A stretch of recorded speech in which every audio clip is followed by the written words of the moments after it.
حتیٰ کہ نفخہ بعث، وہ نفخہ جو روحوں کو واپس کرنے والا نفخہ ہے، قیامت کا دوسرا نفخہ، اس کے پھونکے جانے تک یہ روحیں اس بدن میں واپس نہیں آ سکتی۔ یہ آیت قرآن کی ہے، معنی تفسیر مزری والے کا پیش کر رہا ہوں، اور معنی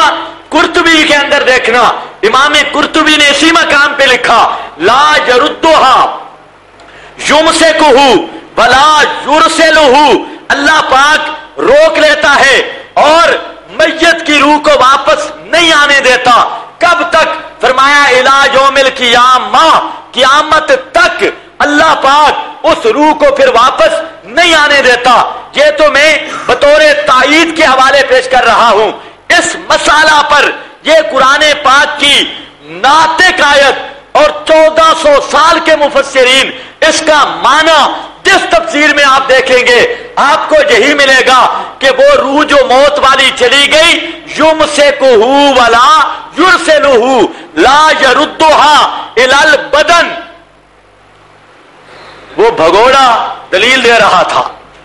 مفتی بھگوڑا، وہ کہہ رہا تھا کہ یہ یمسک کے اندر ہے روح نکالنے کی بات، اور دوسری آیت میں ہے روح لوٹانے کی بات۔ اب دیکھیں کچھ تھوڑا سا انصاف ہو اور اللہ تھوڑا سا ایمان نصیب کر دے، انعام نہ ہو تو انابت تو ہو،